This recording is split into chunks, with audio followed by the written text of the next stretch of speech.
자, 이제 26번째로서 자, 변조와 복조에 대해서 잠깐 보도록 하겠습니다.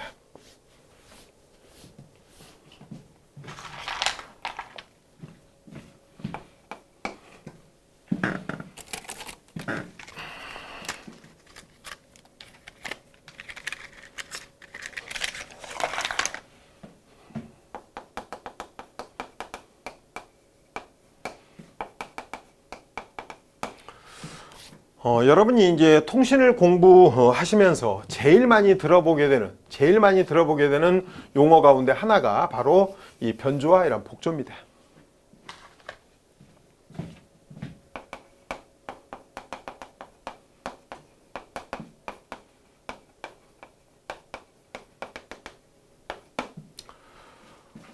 여기는 지금 제가 상당히 많은 어떤 내용이 여기는 있습니다만은 그 많은 내용을 제가 다 이야기할 수는 없어요.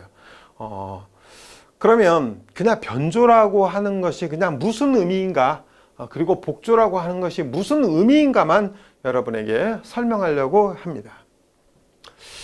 요 변조라고 하는 것은 우리가 보내고자 하는 정보 신호, 우리가 보내고자 하는 신호를 정보 신호 또는 변조 신호라고 이야기합니다. 이 정보 신호를 반송파에다가 실어서 보내는 겁니다. 반송파.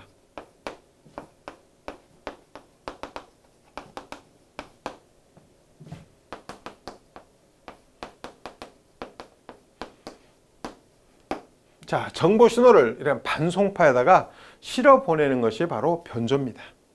그러면 얘의 반대말은 당연히 복조가 되겠죠. 그러면 여기에 뭔가 실려 있는 것을 다시 끄집어내는 것이 당연히 복조가 되는 거겠죠. 자, 어떤 정보 신호를 반송파에 실어 보낸다. 제가 변조 이야기를 할 때 꼭 그 이야기를 합니다. 옛날에 12마리의 동물이 달리기 시합을 했어요. 달리기 시합을 했는데 실제 거기에는 뭐 말도 있었죠. 뭐 달리기를 제일 잘한다는 그런 말도 있었지만 실제 1등을 한 것은 말이 아니죠. 당연히 쥐가 1등을 했습니다. 그러면 왜 걔가 1등을 했었을까? 달리기도 잘 못하는 애가. 그것은 이제 좀 힘이 좋고 뭐 아주 속도는 빠르지 않아도 즉 소의 등에 올라타서 소가 열심히 가서 걔는 목적지에 도착하면 바로 그냥 쥐는 뛰어내렸던 겁니다. 그래서 아주 간단하게 목적지에 도착했겠죠. 그러면 여러분이 지금 뭔가 말을 한다? 그러면 정보를 좀 전달하는 거예요. 이 정보를 상대방한테 이렇게 전달하는 거예요. 그런데 여러분이 말을 하고 아니면 제가 지금 말을 하는 것은 불과 몇 미터 떨어지면 상대방은 절대 듣지 못합니다. 물론 뭐 예를 들어서 좀 더 멀리까지 가게 하려면 여기다 앰프 시설 하나 해서 뭐 이야기하면 좀 멀리까지야 들리겠죠. 그렇지만 이것이 몇 수십 킬로? 자, 그럼 1km만 떨어진다 합시다. 들릴까요? 안 들려요, 절대. 그런데 왜 방송국에 있는 아나운서가 이야기하는 것은 몇 수십 킬로, 몇백 킬로 떨어진 곳에서도 들렸을까? 그것은 변조라고 하는 것을 해서 보내기 때문에 그런 겁니다. 즉, 그 아나운서의 음성 신호가 지금 정보 신호다. 그것을 이런 반송파라고 하는 데다가 실어서 보내기 때문에 그런 겁니다. 그러면은 이 정보 신호를 이 반송파라고 하는 애가 도대체 어떻게 생긴 것이냐? 반송파는 주로 뭐 이렇게 생긴 애를 많이 씁니다. 이렇게 우리가 보통 뭐 정연파를 쓸 수도 있고 여연파를 쓸 수도 있고 아니면 이와 같은 뭐 펄스를 쓸 수도 있습니다. 이런 것을 쓸 수도 있어요. 주로 많이 쓰는 것이 이제 이런 형태를 많이 쓰죠. 그러면 여러분이 이걸 딱 보는 순간 여기에 뭐가 있을 것 같아요? 여기에 기본적으로 뭐가 있을 것 같아요? 크기가 있지 않겠어요? 크기, 진폭, 크기. 그 다음에 또 주파수가 있을 것 같다는 거죠. 주파수.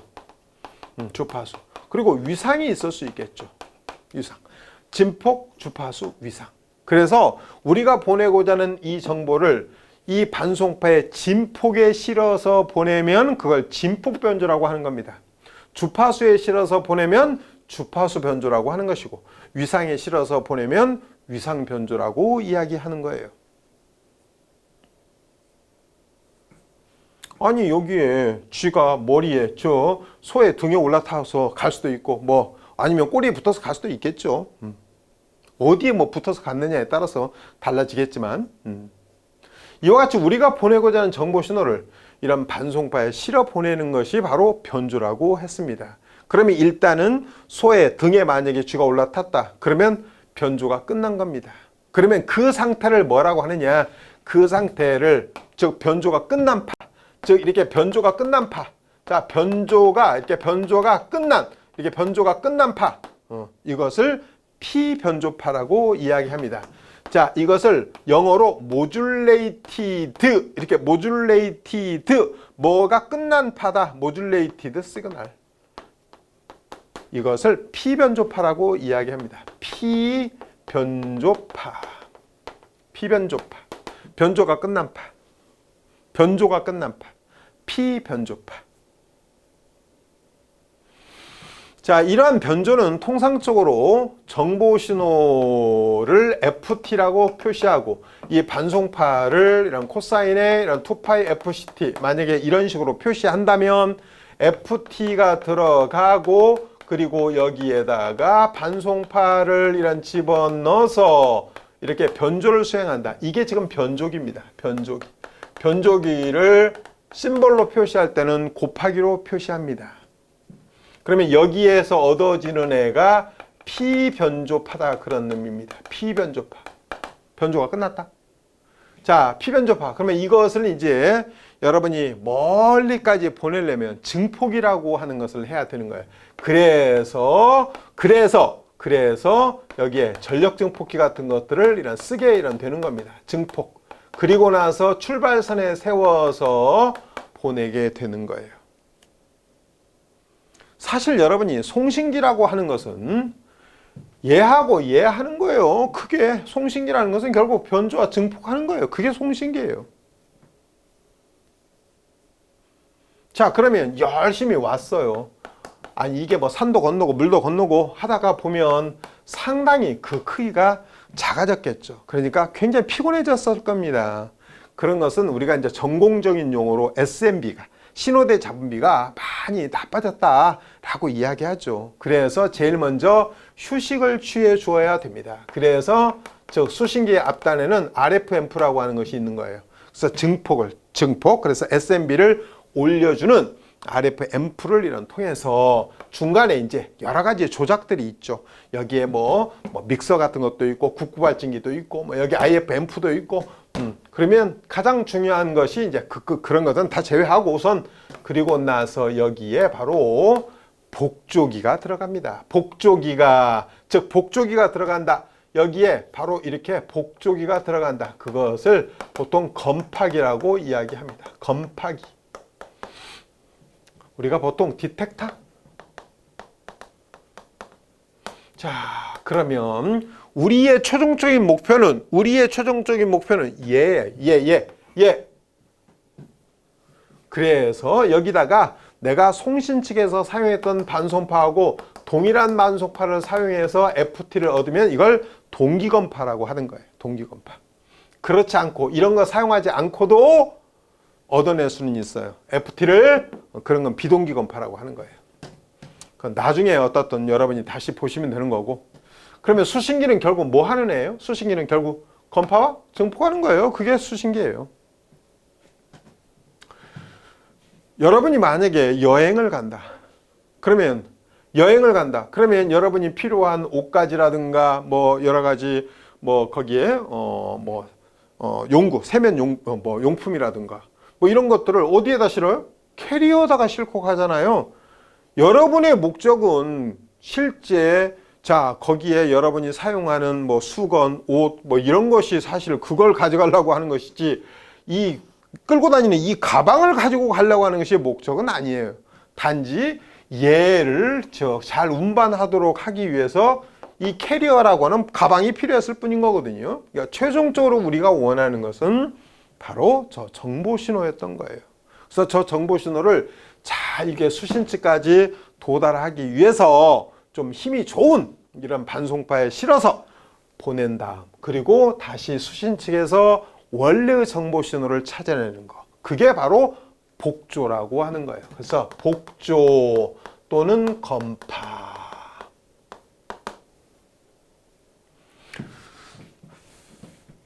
변조하고 복조를 수행해주는, 자, 변조하고 복조를 이런 수행해주는 그러한 장치가 있어야 되겠죠. 그죠? 자, 복조는 영어로는 디모듈레이션이라고 그래요. 디모듈레이션. 디모듈레이션. 그러니까 피변조파로부터 원래의 정보 신호를 찾아내는 것. 자, 복조라는 것은 바로 피변조파로부터, 자, 피변조파로부터 원래의 정보 신호를 찾아내는 것. 원래의 이런 정보, 이런 신호를 찾아내는 것이, 얻어내는 것이 바로 복조예요. 여러분, 변조에 얘가 제가 영어로 모듈레이션이라고 그랬죠. 그죠? 모듈레이션. 얘는 디모듈레이션. 그럼 이걸 한번 붙여볼까요? 자, 모듈레이션하고 디모듈레이션을 붙였다. 자, 모듈레이션과 디모듈레이션을 붙였다. 뭐예요 이게? 모뎀? 그러니까 이게 모뎀이라고 하는 애가 바로 모듈레이션과 디모듈레이션을 수행해주는 장치구나. 그래서 우리말로 모뎀은 변복조 장치라고 하는 거예요. 즉, 변조와 복조를 수행하는 장치. 여러분이 사용하는 이런 집에서 이런 사용하고 있는 것들은 기본적으로 이제 통신을 이런 수행해야 되니까 기본적으로 이제 모뎀이 다 이렇게 들어가 있는 거예요. 이 변조가 같은 경우는 이제 여러 가지 내가 보내고자 하는 이 정보 신호가 어떤 형태이냐에 따라서, 내가 보내고자 하는 이 정보 신호가 음성일 수도 있고, 아니면 여러분 컴퓨터에서 사용하고 있는 이런 디지털 이런 정보일 수도 있는 거예요. 이런 것들은 아날로그 정보라고 하는 거예요. 아날로그 정보, 이런 아날로그 정보, 이런 것은 디지털 정보가 이런 되는 것이고요. 그래서 우리가 보내고자 하는 정보 신호가 아날로그 신호냐, 디지털 신호냐. 자, 우리가 보내고자 하는 신호가 아날로그 신호인데 변조를 해서 만약에 보낸다면은 아날로그 변조를 해서 보냈다고 하는 것이고, 우리가 보내고자 하는 정보가 디지털 정보였다. 그 디지털이란 정보를 변조해서 보냈다면 디지털 변조를 해서 보냈다고 하는 거예요. 그러면 이 변조 같은 그런 경우에는 커다랗게 아날로그 변조하고 이런 아날로그 이란 변조도 있고, 이렇게 아날로그 이란 변조도 있고, 디지털 이란 변조도 있는 거예요.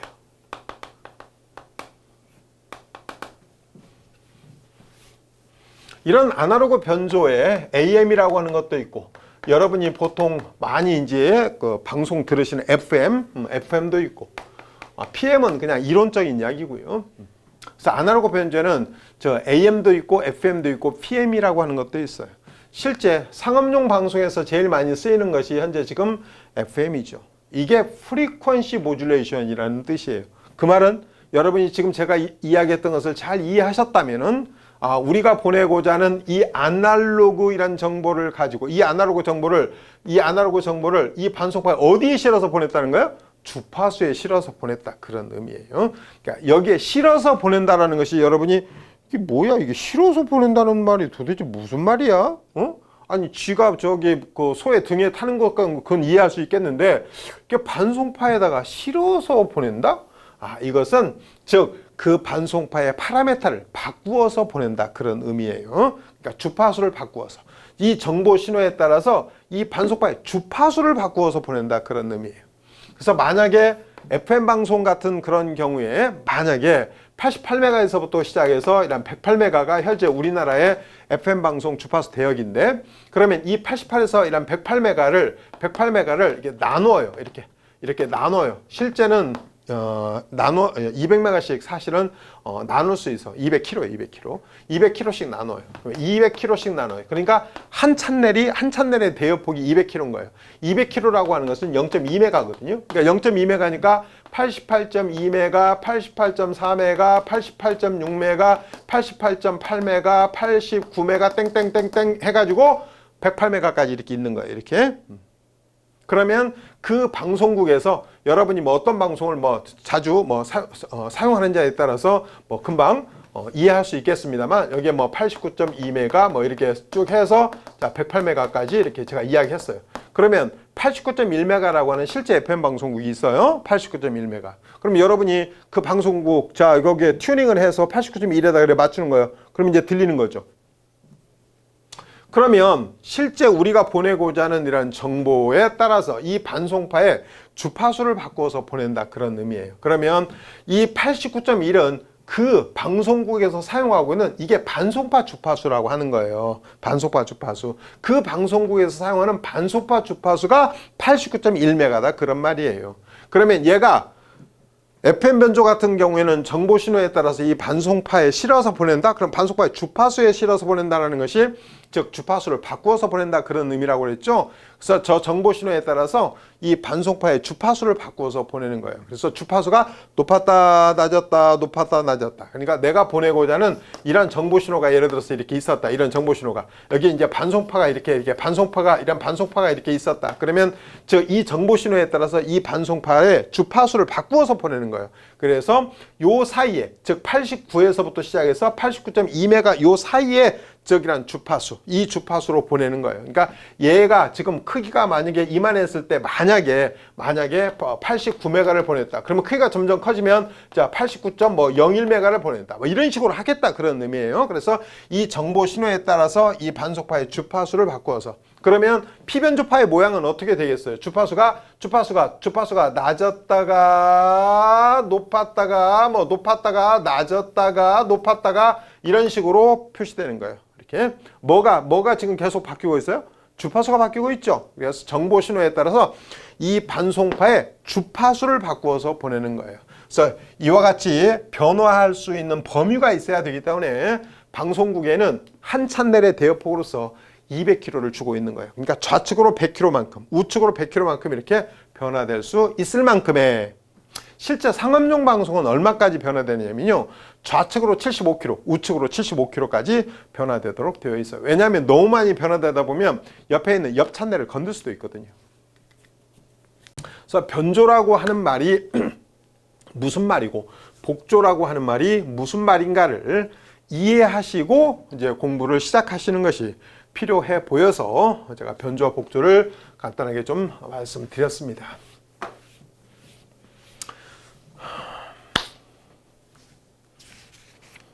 자, 그러면 27번째로 자, 전개와 자개라고 하는 용어를 잠깐 말씀드리겠습니다. 사실 여러분이 통신공학을 하다 보면요, 이제 안테나 부분이 나옵니다. 그 안테나를 하시려면 거기에 맥스웰 이퀘이션이라고 하는 맥스웰 방정식이라고 하는 것이 나오는데 그 맥스웰 방정식을 하시려면 그리고 안테나를 하시려면 전개와 자개라는 용어를 반드시 아셔야 돼요. 전개가 무엇이고 자개가 무엇인가? 전개, 일렉트릭 필드.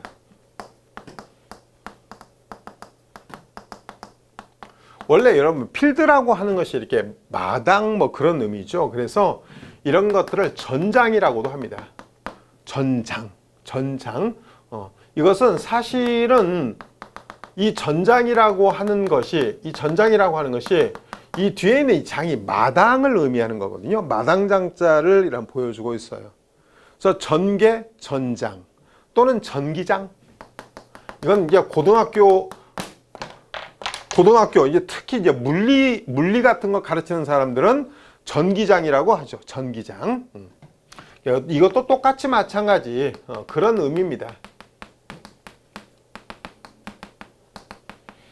이제 보통 대학에서는 뭐 전기장처럼 용어는 뭐 그렇게 쓰지는 않아요. 솔직히 뭐 전개라고 하는 용어를 쓰는데 전개, 전장, 전기장 어떻든 사용하는 용어는 제가 다 써놨습니다. 여기다. 그러면 도대체 전개라고 하는 것이 뭐냐 그런 말이죠. 전개라고 하는 것은 전기력선이 존재하는 범위를 말하는 거예요. 전기력선이 존재하는 범위. 전기력선이 존재하는 범위. 전기력선이 존재하는 마당. 이 전기력이라고 하는 것은 뭐냐? 전기력이라고 하는 것은 이 플러스 전하하고 마이너스 전하 사이에 작용하는 힘이에요. 전기력. 전하 사이에 작용하는 힘. 그럼 이게 플러스 플러스 전하일 수도 있고 뭐 마이너스 마이너스 전하일 수도 있고 뭐 플러스 마이너스 전하일 수도 있겠죠. 그러면 같은 극성의 전하끼리는 밀어내고 저 반대 극성의 전하는 잡아당기겠죠. 이런 전기력. 그런데 이 전기력이 여러분 눈에 보이겠어요? 안 보이죠. 당연히 눈에 이 전기력이 뭐 눈에 보여요. 그러니까 눈에 안 보이니까 이 전기력을 눈에 보이게끔 가상적으로 그려놓은 선이 바로 전기력 선이라고 하는 거예요. 전기력 선. 그러면 여러분 이 전기력을 구하기 위해서 수학적으로 이 전기력을 구한 사람이 있어요. 아, 이 전기력이 얼마나 될까? 이 전하 사이에 작용하는 힘이 얼마나 될까? 이 전기력을 구한 것이 쿨롱의 법칙이라고 하는 거예요. 그게 지금은 중요한 건 아니겠지만 어떻든 그러면 이 전기력선이 존재하는 범위, 그게 곧 전개라고 하는 거예요. 전개.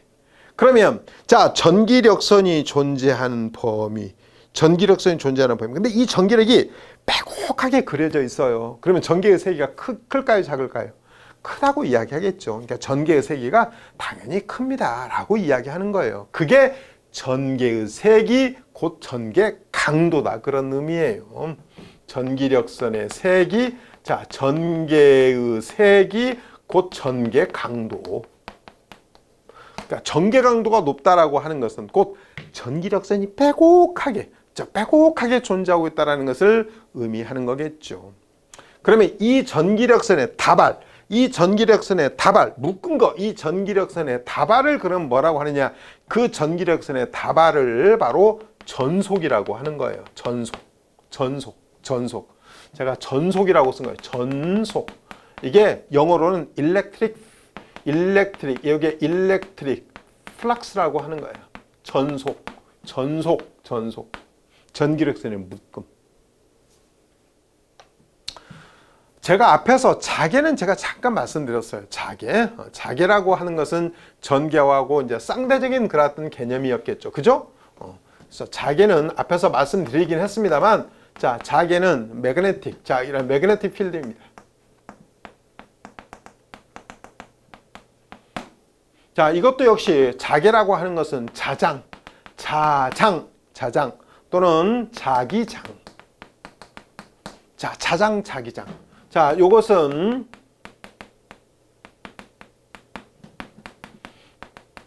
이건 자기력선이 존재하는 공간, 자기력선이 존재하는 마당, 그런 의미예요. 자, 자기력선이 존재하는 마당, 자기력선이 이런 존재하는 이런 공간의 이런 개념이다, 그런 의미죠. 자기장. 자기력선이 존재하는 범위.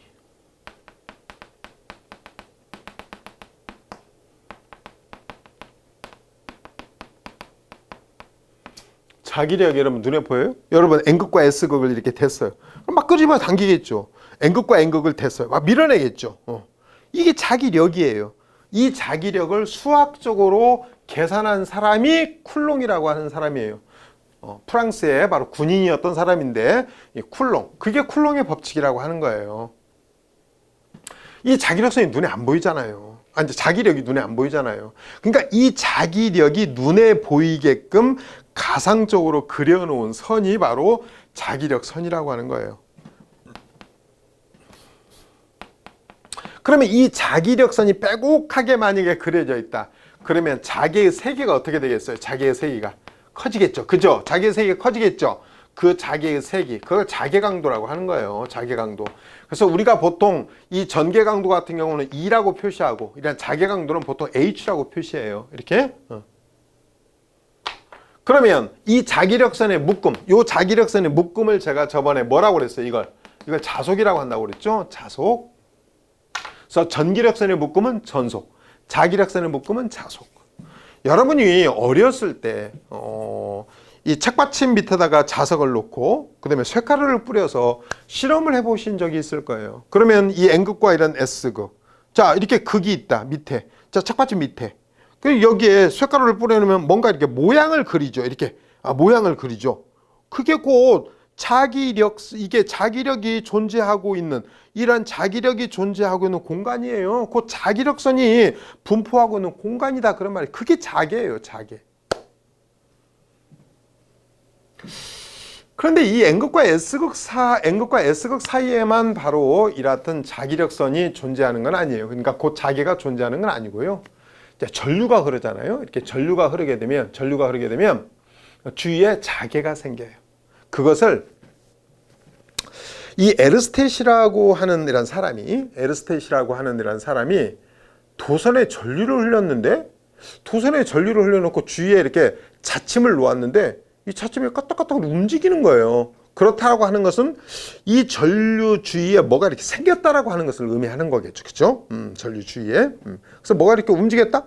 그러니까 이렇게 전류를 흘리면 주위에 자개가 발생한다는 사실을 알아낸 거예요. 에르스텟이라고 하는 사람이. 그리고 그러면 이게 전류가 흘렀었을 때 자개가 생기는 것은 에르스텟이 알아냈는데, 그러면 전류가 흘렀을 때 자개는 도대체 어떤 방향으로 생겼을까? 그것을 알아내는 사람이 암페아예요. 그게 여러분이 보통 알고 있는 암페아의 오른손 법칙이라고 하는 거예요. 그게 암페아의 오른나사의 법칙이라고 하죠. 그러니까 전류가 이 방향으로 흘렀을 때 4개의 손가락이 도는 방향으로 자개가 생긴다, 그런 의미예요. 그러면 4개의 손가락이 도는 방향으로 전류가 흐르면 엄지손가락 방향으로 자개가 생긴다는 거예요. 이게 암페아의 오른나사의 법칙 또는 오른손 법칙이라고 하는 거예요. 그래서 이것을 오른나사의 법칙이라고 하는 것은, 여러분이 이게 벽면이라고 생각하고 여기 스크류를 만약에 박는다고, 여기다가 박는다고 생각하면 이렇게 돌려야만이 스크류가 앞으로 나가지 않겠어요? 그래서 이것을 오른손 법칙 또는 오른나사의 법칙이라고 하는 거예요. 이야기가 너무 많이 진행이 사실 되긴 했습니다만, 나중에 여러분이 안테나 쪽 부분을 보게 되면 전개와 자개라고 하는 용어가 등장하기 때문에 제가 잠깐 언급을 했고요. 그러면 제가 왜 이 소중한 시간에 여러분에게 갑자기 암페아의 오른손 법칙을 왜 갑자기 이야기했겠어요? 분명히 뭔가 연관이 있으니까 그 이야기를 제가 꺼냈겠죠, 당연히. 여러분 시험이 참 어렵게도 제가 지금 이야기하려고 하는 것도 전자공학 시험 문제로 나오고 있다는 겁니다. 어떻게 생각하면 참 어이없는 그런 문제죠. 정말 어이없는 문제인데, 제가 아까 삼상 이야기하면서도 그런 것들을 시험 문제에 낸다라고 하는 것은 사실은 그건 전기이론 시험 문제거든요. 그런데 그런 걸 시험 문제에 낸다라고 하는 것이 참 애매하긴 합니다. 자, 그러면 그게 시험 문제로 나오기 때문에 여러분에게 이 이야기를 안 할 수가 없어요, 사실. 뭘 이야기하려고 하느냐면 암페아의 주회적 법칙이라고 하는 것을 잠깐 이야기하려고 하는 거예요. 여러분이 지금 제 설명을 잘 듣고 있다면 암페아의 오른손 법칙 이야기를 제가 방금 앞에서 했죠. 암페아의 오른손 법칙이라고 하는 것은 전류와 자개의 방향 관계를 나타내는 법칙인 거예요. 자, 암페아의 오른손 법칙이라고 하는 말이, 암페아의 오른손 법칙이라고 하는 말은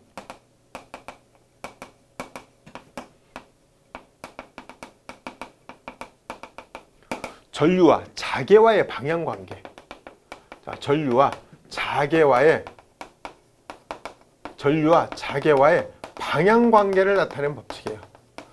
전류와 자개와의 방향 관계를 나타내는 법칙. 그게 암페아의 오른손 법칙이라고 했어요. 오른나사의 법칙이라고 하셔도 좋다고 했고요. 자, 그러면 전류가 흘렀을 때 자개의 방향은 알겠는데, 그러면 그 자개의 세기는 어떻게 되느냐? 그것도 암페아가 알아냈다, 그런 말입니다. 그것을 암페아의 주회적 법칙이라고 그래요.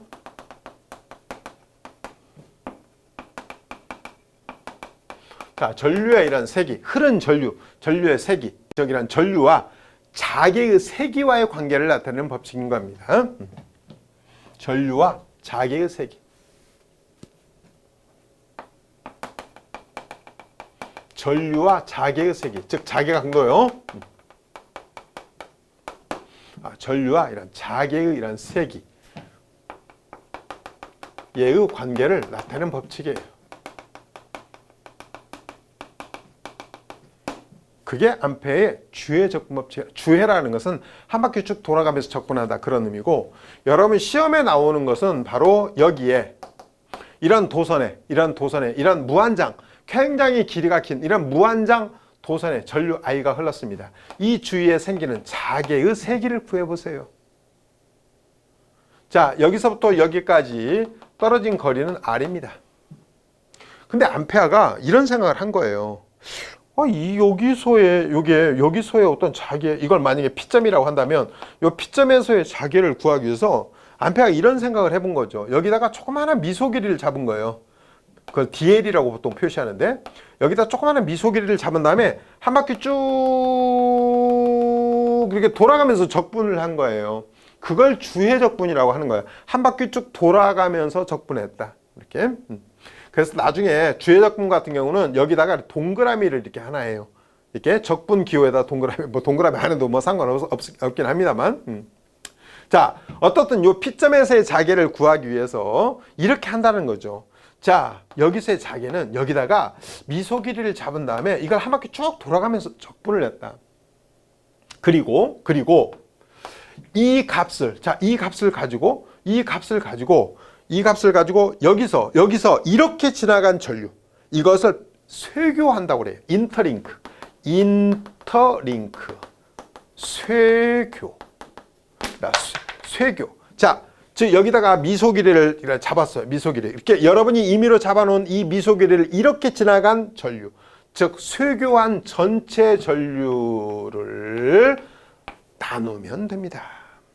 그럼 여기에 뭐 제가 I만 했습니다만 I1도 있고 뭐 I2도 있고 I3로 있을 수 있는데 일단은 여러분 시험 문제는 그 정도까지는 아니고 그냥 여기에 전류 I가 흘렀다. 이렇게. 그러면 자, 여기에 썸메이션 I라고 쓴 것은 뭐 전체 전류다 뭐 그런 의미에서 제가 썸메이션 I라고 쓴 거고, 자, 미소 길이를 적분했다? 그러니까 여기다가 미소 길이 잡아서 한 바퀴 쭉 적분했다. 여러분 뭘 구하는 걸까요, 이게? 원둘레를 구하는 거겠죠. 그죠? 그러면 반지름이 R이니까 원둘레 구하면 얼마예요? 2파이 R이겠죠? 2파이 R분의 I. 이게 여러분 시험 문제여서 딱 그런 의미예요. 이렇게 H는 2파이 R. 그러면 결국 거리에 따라서 이러한 전개 강도가 어떻게 돼요? 거리가 멀어지면 전개 강도가 작아지게 되겠죠. 그죠?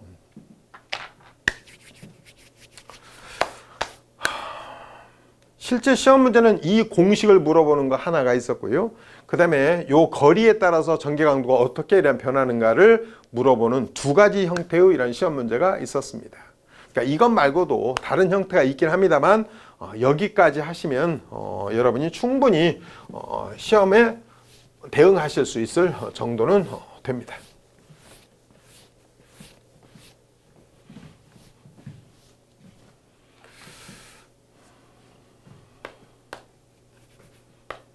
자, 이제 거의 막바지에 이제 거의 다다랐는데요. 논리 회로에 대한 이야기를 잠깐 하고자 합니다. 논리 게이트입니다.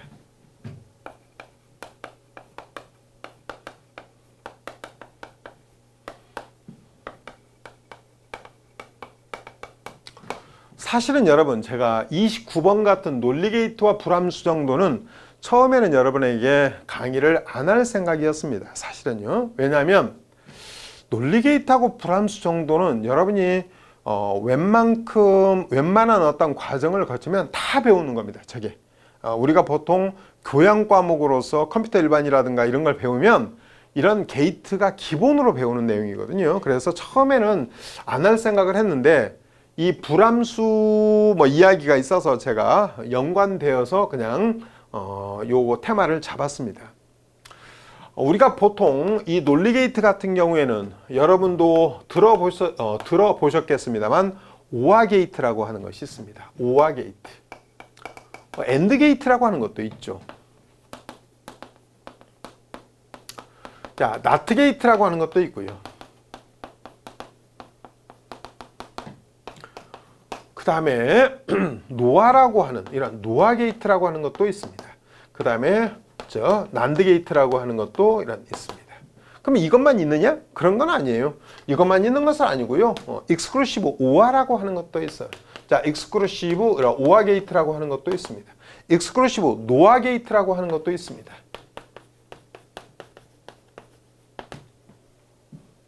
여기에 EX라고 제가 쓴 것은요. 이것은 익스클루시브 그런 의미입니다.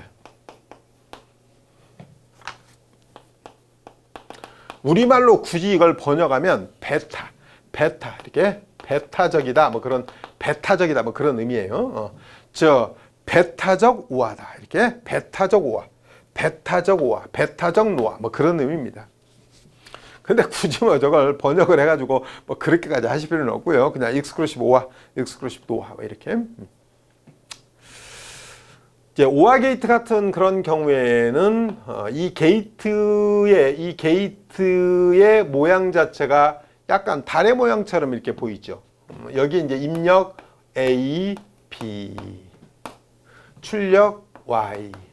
Y는 자 A, O와 B 뭐 이런 식으로 일단 쓰게 되죠. 그래서 여러분이 진리표라고 하는 것을 나중에 이제 배우게 돼요. 그래서 자 A, B 출력 Y 자 0, 0, 0, 1, 1, 0, 1, 1 자 그 중에 O와 같은 그런 경우에는 어느 하나라도 즉 A하고 B 중에 어느 하나라도 1이면 1이다 그런 의미입니다. 그러면 얘는 0이고 이건 1이고 1이고 1이다 그런 의미거든요. 이게 우리가 보통 트루스 테이블이라고 그래서 진리표라고 그래요. 이렇게 진리표, 트루스 테이블 뭐 이렇게 이야기하죠. Y는 A, O와 B 이렇게. 엔드 게이트 같은 그런 경우는 제가 옆에다가 그냥 칸이 이제 조금 여기서부터는 좁아져서 제가 옆에다가 그냥 바로 그리도록 하겠습니다. 자, 엔드 게이트 같은 경우에는 게이트를 이런 모양으로 그리죠. 자, 출력 Y는 A, B. 자, 얘는 트루스 테이블을 트루스 테이블은 자, 0, 0, 0, 1, 1, 0, 1, 1. 자, 엔드 게이트 같은 경우는 둘 다 1일 때만 1이고 나머지는 다 제로입니다. 여러분이 제가 왜 지금 이 이야기를 하면서 옆으로 연결을 안 하고 있느냐면 여러분이 불함수를 잘 모른다고 제가 생각하기 때문에 그러고 이렇게 하고 있는 거거든요. 그래서 Y라고 하는 것은 나중에 Y가 1인 경우만 옆으로 따라가면 뭐 A, B다 뭐 그런 의미예요. 사실은요. 이런 것 같은 경우는 Y가 1인 경우, 1인 경우, 1인 경우 자 Y는 옆으로 이런 따라가면 A 바 그러니까 0이면 A 바로 나타내거든요. A 바 B 요렇게 요것은 A의 B 바 그 다음에 요것은 저기랑 A, B 요런 식으로 저기랑 표시할 수 있다 그런 의미죠. 이렇게 그래서 얘 같은 거는 A 바의 B A의 B바, 그러면 A, B. 그러면 사실은 이게 이제 A 바의 B하고 이게 A로 묶을 수가 있어요. 이렇게 B바, B. 그러니까 B바하고 B는 이게 1이거든요. 이렇게 1. 그래서 저기 A 바의 B, A. 이렇게. 그래서 이런 불함수를 모르시는 상태에서 제가 이걸 계속 하고 있을 수가 없어서 제가 그냥 A와 B 이렇게 썼던 겁니다. 그런데 혹시라도 여러분이 이걸 안다면 이런 거겠죠. 저 A5와 이것은 다시 이제 풀어서 쓸 수 있어요. A5와 A바 and 이렇게 그리고 A5와 B A5와 A바가 1이거든요. 그래서 A5와 B 그래서 이렇게 나오는 거예요. 사실은 그런데 그걸 지금 처음부터 이렇게 할 수가 없어서 제가 그냥 오화 게이트는 y 이꼴 a 오화 b 이렇게 쓴다 그렇게 이야기했던 거고요. 엔드 게이트는 y 이꼴 a b 이렇게. 자, 그러면 나트 게이트 같은 그런 경우에는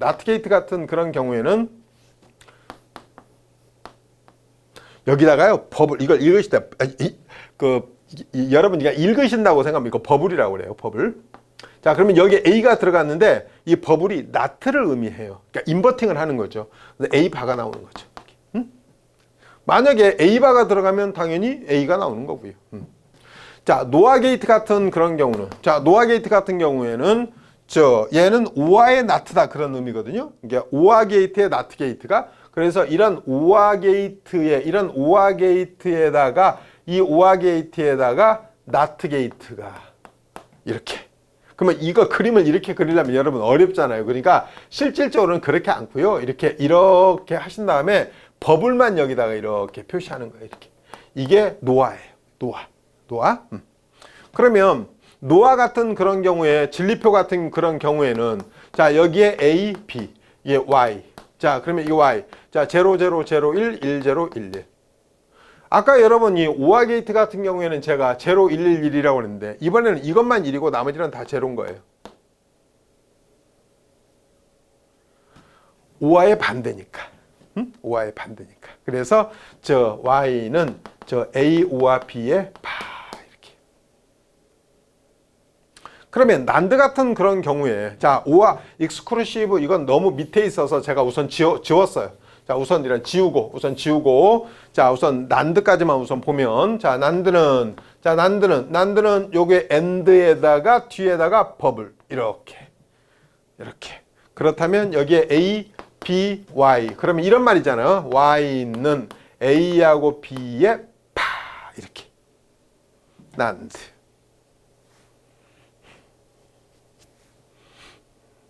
여러분이 이제 나중에 조금 더 배우시면요.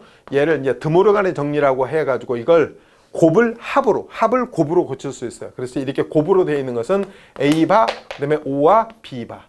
이렇게 Y 꼴 A, O와 B의 바. 이런 것들은 합을 곱으로 고칠 수 있어요. A바, 곱, B바. 이렇게 고칠 수 있어요. 이렇게. 자, 제가 익스클루시브를 한번 말씀드렸었는데요. 익스클루시브. 자, 익스클루시브 5화. 익스클루시브 5화 같은 그런 경우에는 실제 게이트의 표시를 5화는 5화인데 앞에다가 뭔가 또 하나 이렇게 지금 제가 반원 같은 것을 이렇게 하나 그려놨죠. 이게 익스클루시브 5화 게이트의 저 표시 기호입니다. 자, 여기에 A, B. 자, 여기에 Y. 익스클루시브 5화. 자, 익스클루시브 5화는요. 익스클루시브 5화는 진리표를 여기다가 여러분 진리표를 제가 이렇게 하면 자, 0, 0, 0, 1, 1, 0, 1, 1. 1이 홀수계일 때만 출력이 1이에요. 1이 홀수계일 때만 홀수계 이렇게 1이 홀수계일 때 그러니까 둘 다 0이거나 둘 다 1인 경우에는 출력이 0이고 입력이 하나만 1이었을 때 출력이 1인 게이트. 그게 익스클루시브 5화예요. 그러면 여러분이 이 익스클루시브 5화를 만약에 논리식으로 한번 써보면 어떻게 될까요? 그러면 여기 1, 1인 거 옆으로 따라가게 되면 얘하고 얘만 생각하면 저 A바의 B 5화 그 다음에 A, B바 이렇게 쓰는 것이 바로 익스클루시브 5화의 논리식이에요. 그러면 익스클루시브 5화의 논리식이요. 익스클루시브 5화의 이런 논리식이에요. 그러면 익스클루시브 노화는 뒤에다가 이제 나트 게이트가 붙었겠죠. 그래서 익스클루시브 노화. 자, 그것은 이렇게 익스클루시브 5화의 뒤에다가 나트 게이트가 이렇게 붙었다 그런 의미예요. 자, A, B, Y.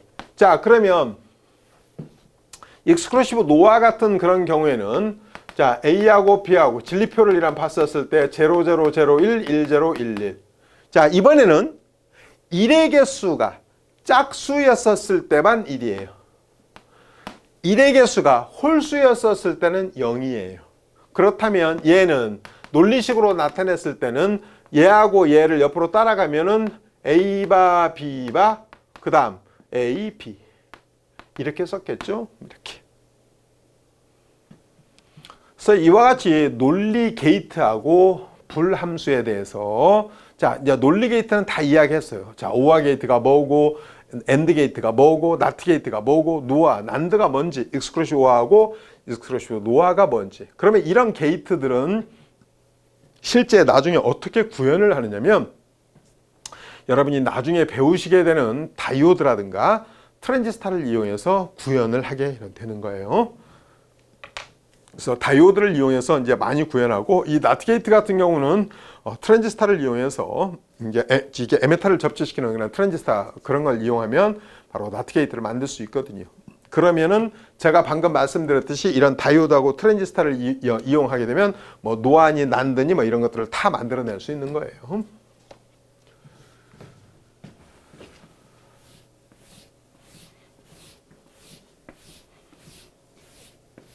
자, 제가 두 번째 이제 불함수에 대한 것을 잠깐 말씀을 드리면요.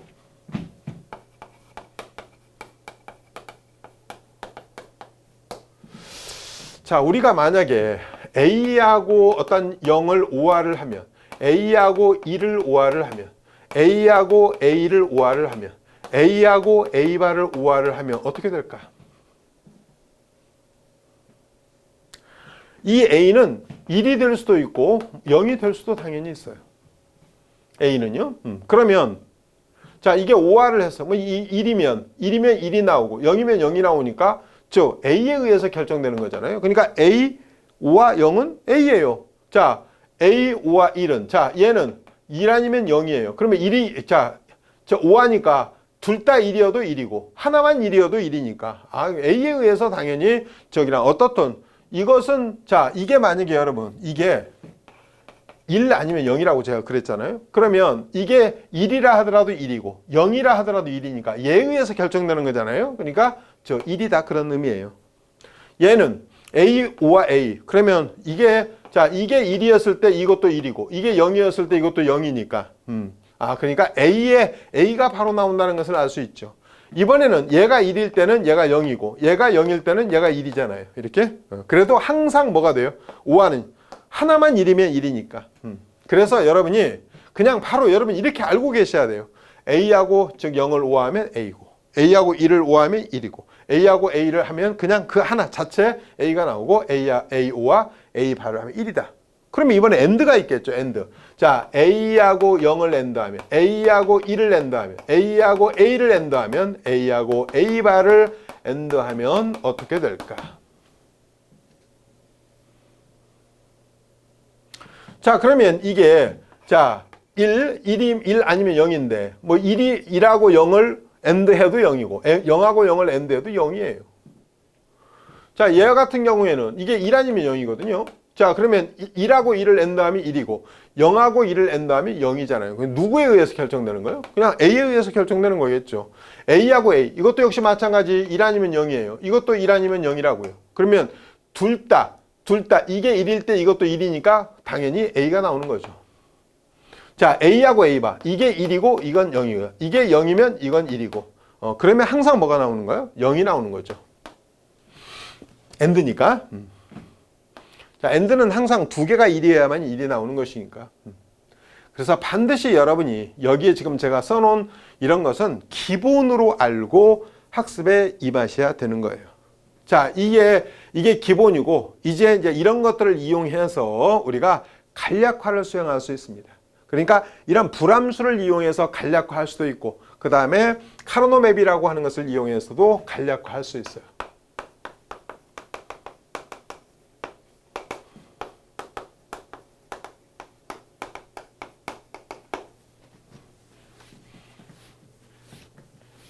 자, 불함수를 이용한 간략화.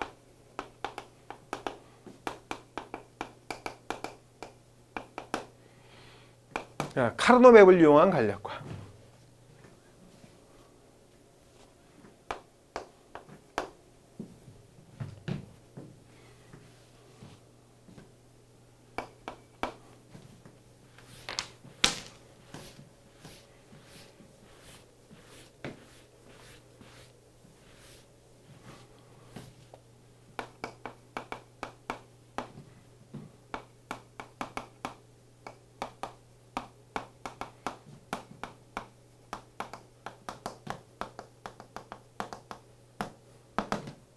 자, 불함수를 이용한 간략화도 있고 카르노맵을 이용한 간략화. 지금 제가 이 모든 것을 다 하나하나 할 수는 없어도 기본적인 한두 개씩만은 예를 한번 들어보도록 하겠습니다.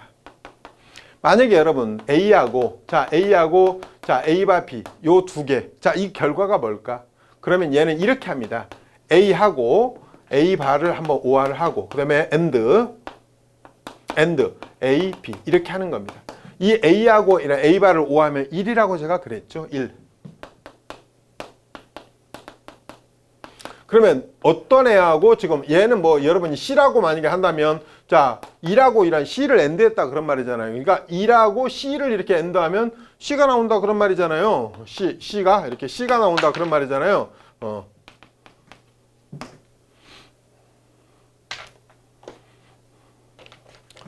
자, 뭐 또 다른 예를 들어서 뭐 A하고 B, A바의 B. 그럼 B가 공통이죠. B가 공통이니까 B로 묶으면은 B로 묶으면 A바.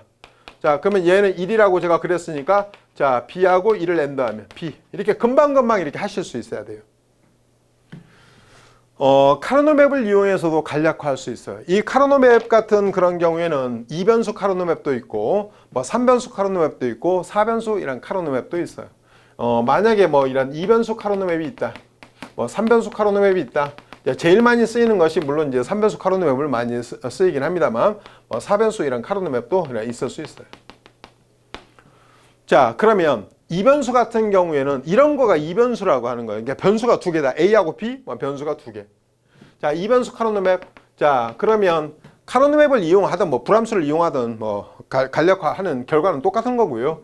자, 얘가 지금 현재 이런 것을 지금 아까 이야기했어요. 자, A, B, O와 뭐 A바 B, 뭐 이걸 간략화한다.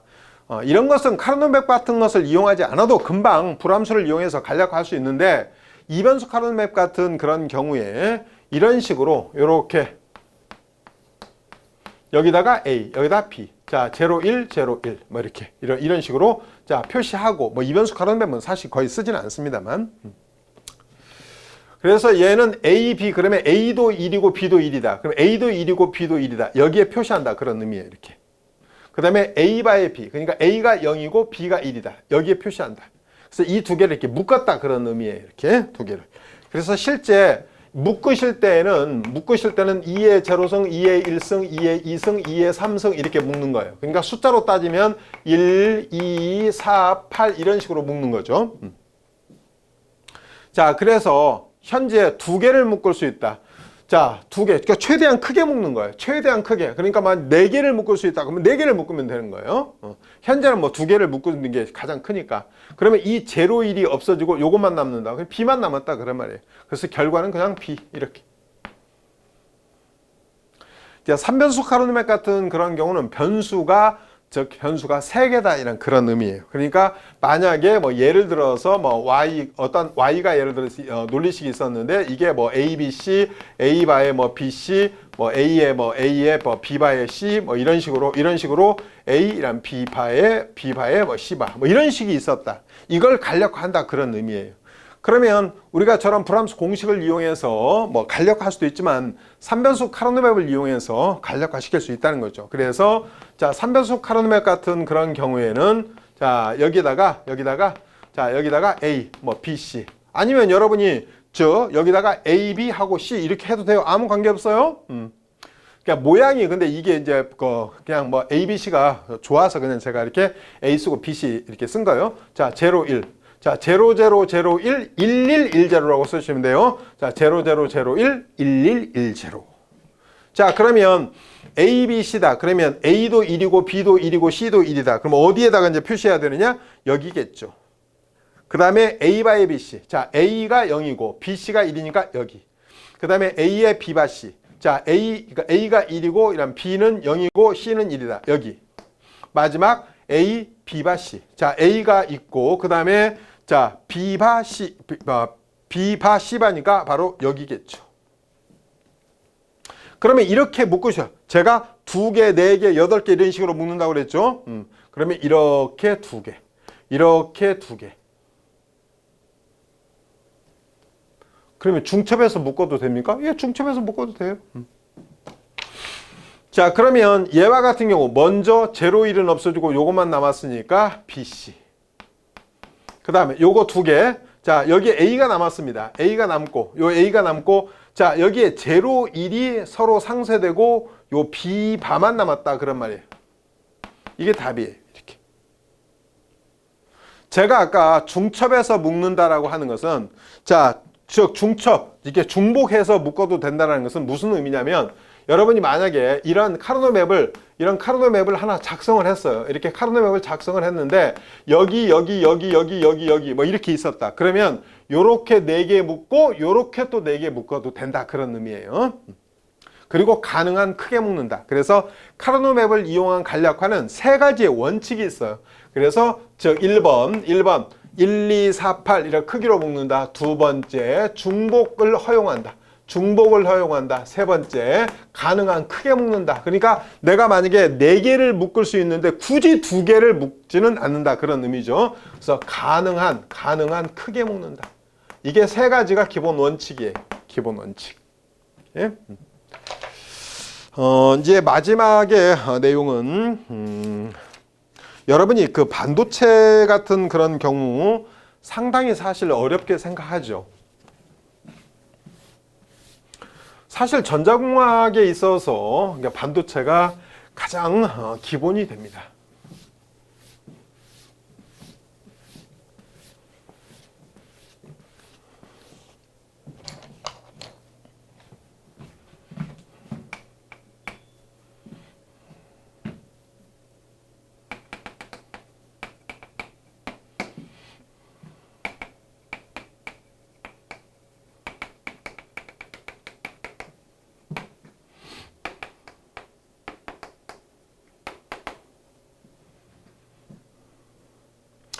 제가 저기다가 전도대, 허용대, 가전자대, 뭐 공핍대 저런 용어들을 쭉 그냥 써놨습니다.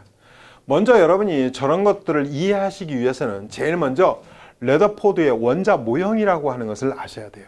이 레더포드라고 하는 사람이 원자라고 하는 것이 이 원자라고 하는 것이 이게 플러스를 가지는 원자핵이 있고요. 자, 원자핵이 있고 이 주위를 돌고 있는 다수개의 이란 전자로 하나의 원자가 구성되어 있다라는 것을 알아냈어요. 레더포드라는 사람이. 그래서 여기에 이제 주위에 원자가 이런 식으로 주위에 원자가 이런 식으로 존재하고 있다라는 것을 알아냈다는 것이죠. 우리는 이런 것들을 보통 제가 실선으로 이렇게 그렸는데 이걸 에너지 준위라고 그래. 에너지 준위. 준위 그러니까 갑자기 좀 어려워졌죠. 이건 레벨이라는 뜻이에요. 레벨. 에너지 레벨. 우리가 보통 이게 이제 첫 번째 궤도라고 하는 거고요. 원자 핵에서부터 이게 첫 번째 궤도, 두 번째 궤도, 세 번째 궤도 이렇게 쭉 있는데 실제 궤도에 존재하는 전자수.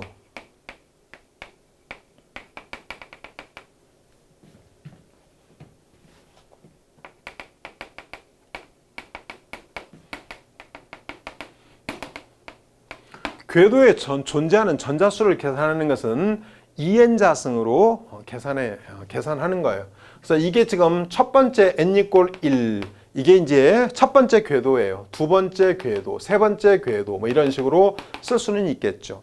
그래서 어떻든 첫 번째 이런 궤도에 존재하는 것은 두 개가 존재하는 거예요. 두 번째 궤도에는 8개가, 세 번째 이런 궤도에는 18개가. 항상 이게 성립하는 것은 아니에요. 항상 성립하는 건 아니고 2, 8, 18, 32 이렇게 나가다가 이게 이제 4 같으면 32가 되잖아요.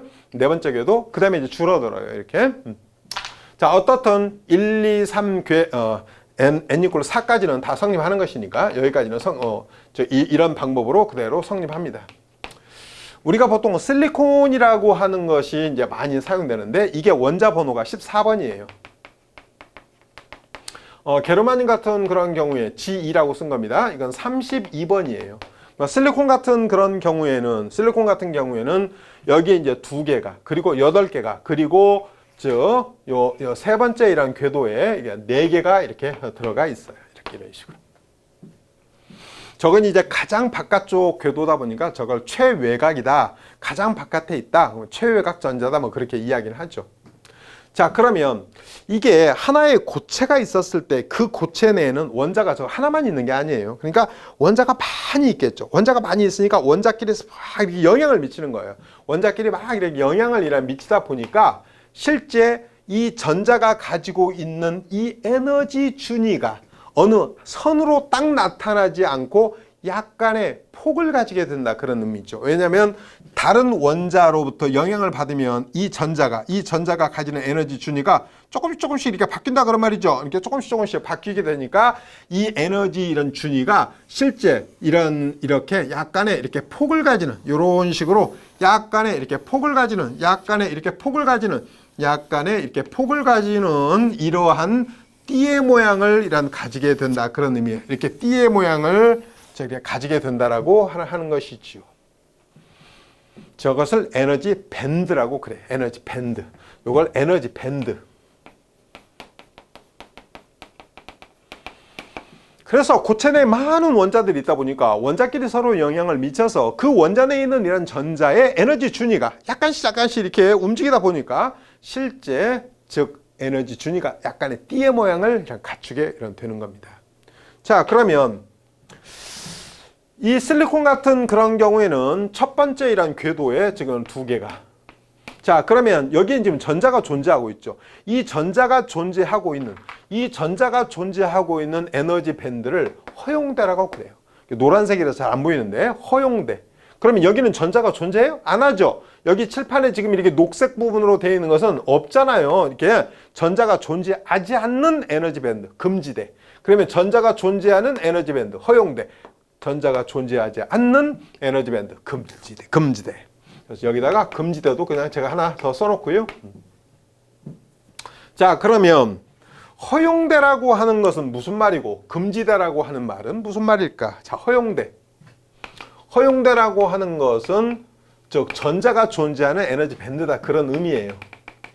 자, 전자가 존재하는 에너지 밴드. 전자가 존재하는 에너지 밴드를 허용대. 금지대는 전자가 존재하지 않는, 자, 전자가 존재하지 않는 에너지 밴드를 금지대. 자, 허용대는 허용대인데 최외곽 전자가 존재하는 허용대를 바로 가전자대라고 하는 거예요. 최외곽 전자가 존재하는 에너지 밴드. 그것을 가전자대라고 이야기해요. 그러면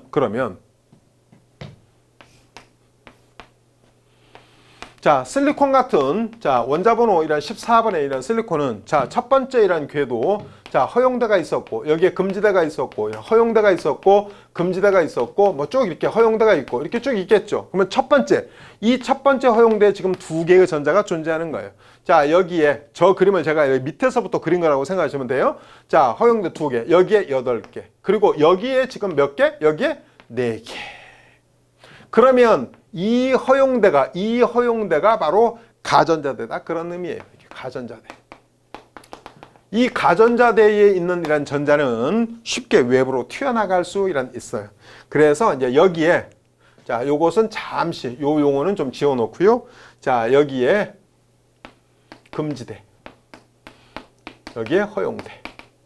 그런데 이 가전자대에 있는 이런 전자는 열 에너지를 받으면 이게 다시 튀어나갈 수가 있어요. 이 금지대의 폭이 보통 1.1 일렉트론 볼트 정도 돼요. 보통 1 일렉트론 볼트라고 하는 것이 1.6 곱하기 이런 10의 마이너스 이런 19승줄인데 1.1 일렉트론 볼트 정도의 이 에너지 갭이 있어요. 이것만 딱 넘어서면은 다시 이 허용대로 올라가겠죠. 그래서 이쪽으로 올라가면 이때의 허용대를 전도대라고 하는 거예요. 그래서 전도대라고 하는 것은 허용대 가운데 최상위 에너지 밴드를 말하는 거예요. 허용대 가운데, 자, 허용대 가운데 최상위 에너지 밴드, 최상위의 에너지 밴드로, 자, 전도대에 들어오는 이런 전자, 자, 전도대에 이런 올라온 자, 전도대에 들어온 이런 전자는 바로 프리 일렉트론, 자유전자 상태가 된다. 그러니까 속박당하지 않고, 다른 데에 속박당하지 않고, 이런 자유전자, 프리 일렉트론, 자유전자 상태가 돼요. 돌아다닐 수 있다, 그런 의미죠. 얘는 원래 첫 번째 허용대, 여기 두 번째 허용대 같은 경우는 원래 채워져 있어야 할 만큼이 그대로 채워져 있는 거예요. 그래서 이러한 허용대 같은 그런 경우에는 충만대라고도 그래요. 충만대. 충분히 채워져 있다. 충만대. 이 허용대는 충만대는 아니고 원래 채워져 있어야 되는 것은 18개지만 4개밖에 없으니까, 즉 최외곽 전자가 존재하는 허용대라고 해서 가전자대라고 하는 겁니다. 그래서 이 가전자대에 있던 전자가 외부로부터 조금 외부의 충격, 외부의 열 에너지 이런 걸 얻으면 쭉 튀어서 다시 바로 전도대로 올라갈 수 있다. 원래 얘 이름은 전도대가 아니고 즉 상위에 있는 허용대인데, 만약에 가전자대에 있던 전자가 즉 가장 높은 허용대 쪽으로 올라왔다. 그러면 그때의 허용대를 전도대를 한다. 그런 의미예요. 자, 그러면 전도대, 허용대, 가전자대 그런 금지대 이야기를 여러분에게 했고, 이게 굉장히 중요한 의미를 가지고 있어서 꼭 기억하실 수 있도록 하셔야 됩니다. 사실은 제가 공핍대라는 이야기를 써놓은 것은 무슨 의미로 써놓은 거냐면 이게 바로 공핍대였다. 그런 의미예요. 공핍대라는 것은 실제 아무것도 지금 없는 거예요. 즉 지금 현재와 같은 그런 경우에는 전자가 존재하지 않는 바로 전도대다. 그런 의미였어요. 전자가 존재하지 않는 전도대, 즉 전자가 존재하지 않는 최상위 지금 허용대다. 그런 의미였어요. 그런데 전자가 하나도 없다가 이 가전자에 있던 전자가 금지대를 넘어서 올라오게 되면 그때 공핍대를 전도대라 한다. 그런 의미예요. 자, 그러면 이제 마지막 내용인데요. 마지막 내용은 반도체에 관한 이야기를 잠깐 해서 이 부분을 이제 마무리할 겁니다.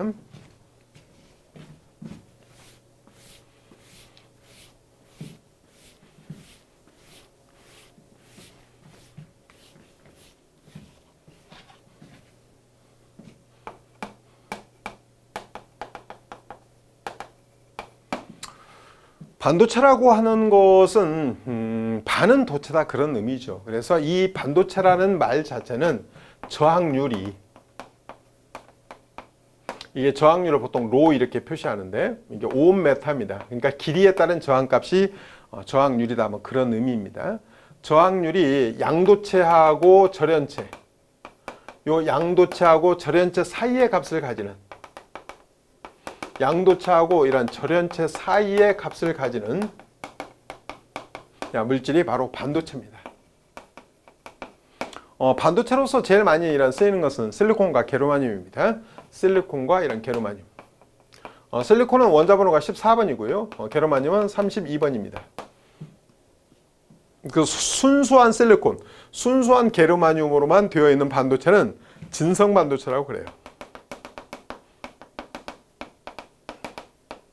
영어로는 인트린직 세마이컨덕터, 진성 반도체. 우리가 보통 그 실리콘 같은 그런 경우에는 최외곽 전자가 4개죠. 우리가 보통 이제 반도체 재료로 실리콘을 많이 쓰다 보니까 실리콘을 자꾸 예로 듭니다. 그러니까 실리콘 같은 그런 경우에는 최외곽 전자, 우리가 가장 관심을 갖는 것은 최외곽 전자에 관심을 갖는 거예요. 최외곽 전자에. 자, 이와 같은 전자가, 이와 같이 이제 최외곽 전자가, 그런데 얘가 공유결합을 하고 있어요. 또 다른 어떤 이런 실리콘, 이것도 역시 마찬가지. 실리콘 원자도 똑같이 즉 최외곽 전자가 4개죠. 자, 여기에 실리콘이 있었다. 최외곽 전자가 이런 4개. 자, 여기도 역시 마찬가지. 이런 최외곽 전자가 4개. 이렇게 하다 보면 사실은 여기에 얘가 지금 몇 개를 가지고 있겠어요? 총 8개를. 그래서 이걸 공유결합을 하고 있다고 합니다. 그러니까 실리콘 원자는 옆에 있는 실리콘 원자하고 공유결합을 하고 있어요. 그러니까 아무래도 여러분이 양쪽에서 팔을 꽉 이렇게 잡고 있으니까 상당히 그 결합이 튼튼하겠죠. 혼자 단순하게 있을 때보다는 아무래도 조금은 더 튼튼했을 겁니다. 근데 이게 외부에서 만약에 열에너지를 만약에 받잖아요. 그러면 이게 튀어나가요. 얘가. 자, 그러니까 손을 놓는 거지. 손을 놓아서 얘가 튀어나간다. 자, 얘가 튀어나간다. 자, 이 튀어나간 것을 제가 이렇게 노란색으로 그냥 표현했어요. 그럼 튀어나가면 여기에 뭐가 생기겠어요? 빈자리가 생기겠죠. 이게 빈자리가 생기겠죠. 당연히 여기 빈자리가 당연히. 그래서 이거 빈자리, 요렇게 빈자리, 그것을 영어로 홀이라고 그래요. 홀. 이 홀이 여러분 구멍이잖아요. 비어있는 거다. 그런 의미니까. 자, 홀. 그래서 얘를 전공이라고 그래요. 전공. 그러면 자, 외부에서 열 에너지를 얻어서 자, 전자가 튀어나간다. 전공이 생긴다. 그러면 다시 전공의 자리를 요걸 메꾸기 위해서 옆에 있는 이런 전자가 이 자리를 메꿀 수 있어요. 그러면 당연히 여기에 뭐가 생기겠어요? 다시 여기에 전공이 생기겠죠. 이렇게. 그죠? 그러면 결국 전자가 나가고 전공이, 전자가 나가고 전공이. 그러면 전자와 전공이 생긴다? 그러면 이 전자와 전공이 바로 움직이면 전류가 이런 흐르게 됩니다. 그래서 이 전자와 이런 전공, 이것이 전류의 흐름을 생성하는 거라고 해서 이것을 캐리어라고 이야기합니다. 아까 여러분이 앞에서 배웠던, 변조에서 배웠던 그 캐리어가 아니고, 그런 의미의 캐리어가 아니고, 캐리어, 그냥 즉 전류의 흐름, 전류를 흐르게 하는 요소, 뭐 그런 의미입니다.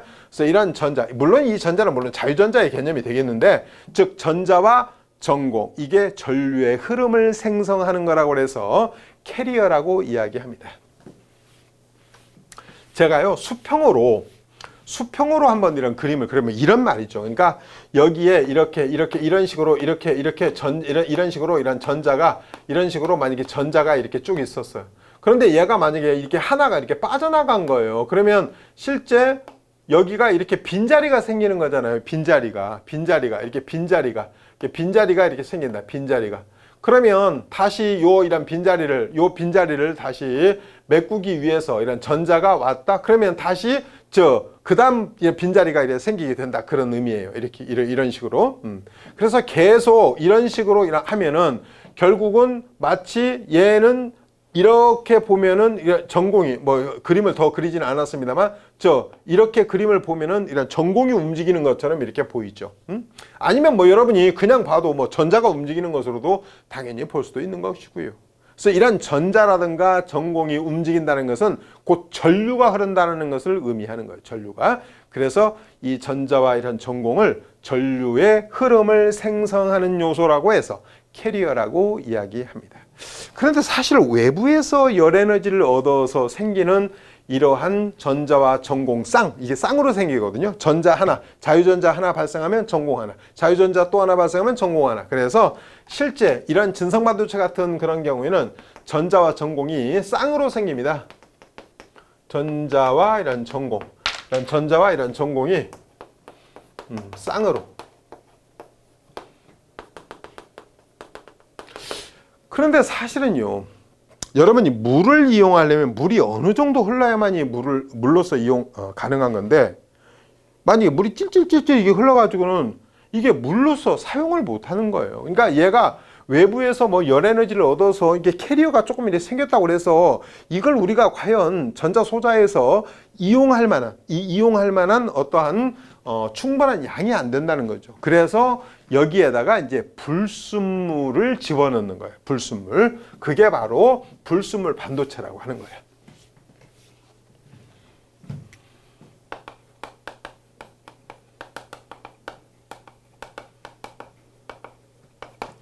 자, 이 불순물 반도체는 여기다가 5가 불순물을 첨가할 수도 있고 3가 불순물을 첨가할 수도 있어요. 그래서 여기에다가 5가 불순물. 그럼 5가 불순물이 도대체 뭐냐? 뭐 안티몬이라든가 뭐 인이라든가 비소라든가 이와 같은 5가 불순물을 첨가한. 자, 5가 불순물을 이런 첨가한 반도체. 특히 이러한 불순물 반도체를 N형 반도체라고 그래요. 자, 그러면 5가 불순물 같은 그런 경우에는 여기에 만약에 실리콘, 자, 하나, 둘, 셋, 최유각전자. 그러면 여기다가 만약에 안티몬을 썼다. 자, 그러면 얘는 하나, 둘, 셋, 넷, 옆에 있는 이런 실리콘, 옆에 있는 이런 실리콘하고 옆에 있는 이런 실리콘하고 옆에 있는 이런 실리콘 이런 거 하고 뭐 결합을 이렇게 하고 이렇게 결합을 하고 뭐 이런 식으로 결합을 하고 자, 여기에 결합을 했는데 여기 하나 더 남은 거예요, 이렇게.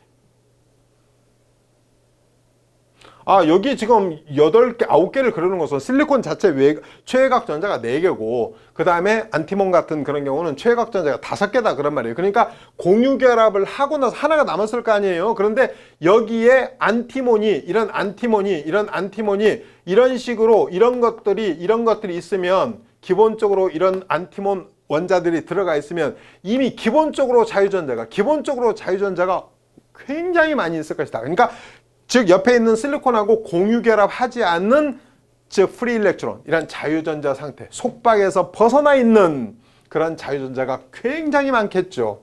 그리고 아까 같이 이제 외부에서 뭐 열에너지를 받아서 얘가 뭐 튀어나가면 여기에 뭐 빈자리가 생기고, 빈자리를 메꾸기 위해서 다시 얘가 오면 여기에 빈자리가 생기고, 물론 이건 조금밖에 안 되지만은 그래도 뭐 그런 것이 있을 수는 있겠죠.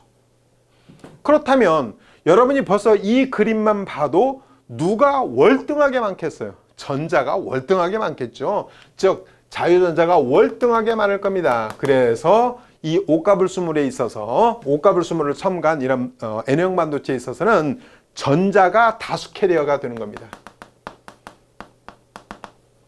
전공이 소수 캐리어가 되는 거고요.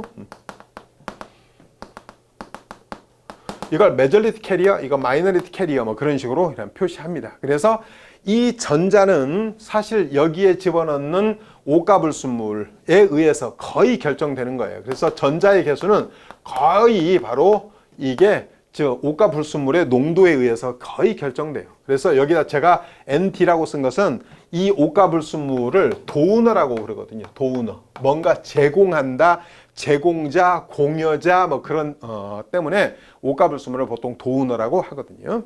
저런 오가불수물을 첨가한 불수물 반도체를 N형 반도체라고 하고, 이 N형 반도체에서의 다수 캐리어는 전자입니다. 소수 캐리어가 전공이고요. 이러한 뭐 전공은 뭐 나중에 여러분이 하겠지만 뭐 ND분의 이게 NI 자승이라고 하는 이런 관계를 어떻든 갖습니다. 이 NI라고 하는 것이 진성 반도체의 밀도를 의미하고 있어요. 뭐 그런 것까지 여러분이 지금 알아야 되는 건 어떤 아니고요. 큰 개념. 저게 불순물 반도체가 뭐냐? 그 다음에 이제 삼가불순물을 첨가한 반도체가 있을 거예요. 삼가불순물.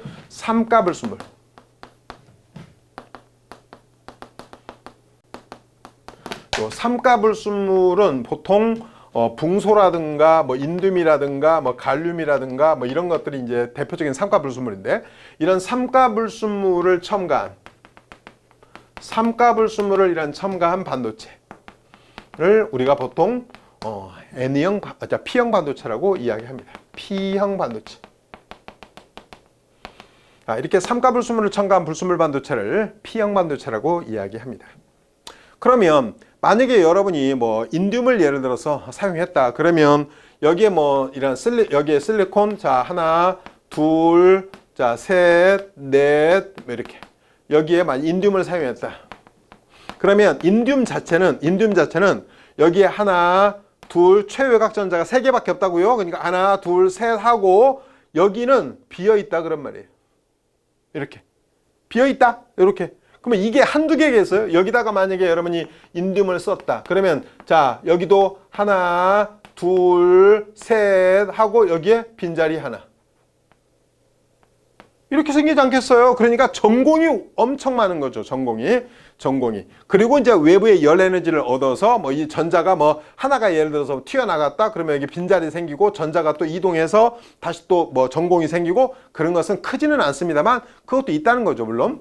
그러면 이번에는 전공이 바로 다수 캐리어가 되는 거고, 자 이런 전공이 이런 다수 캐리어가 되는 거고, 그 다음에 전자가 바로 소수 캐리어가 이런 되는 겁니다.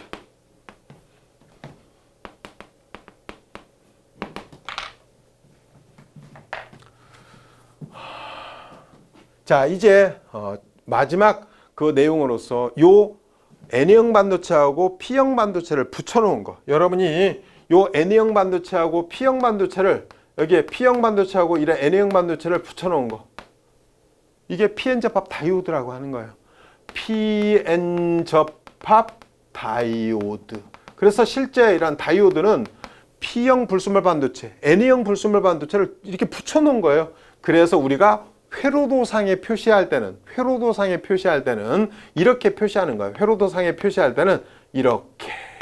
이게 다이오드 표시 기호예요. 다이오드 표시 기호. 그래서 사실은 이게 바로 P형 불순물 반도체고, 이게 N형 불순물 반도체를 말하는 거예요. 사실은요. 그러니까 여기서부터 이제 반도체의 내용이 시작되는 겁니다. 그래서 요 P형 이런 다이오드를 이런 도통시키기 위해서 여기다가 뭐 플러스를 걸고 여기다 마이너스를 걸면 이게 순바이어스고, 여기다 마이너스를 걸고 여기다 플러스를 걸면 이게 역바이어스고, 뭐 이런 식으로 이야기가 이제 진행된다는 것이죠. 자 여기까지 해서 제 3강 기초 이런 전공 용어와 개념에 대해서 말씀드렸습니다.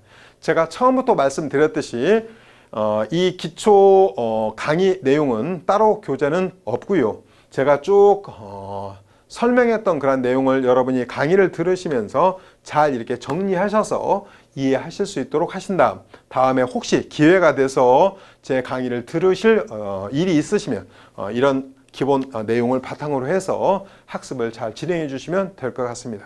강의 들으시느라고 고생 많이 하셨습니다. 감사합니다.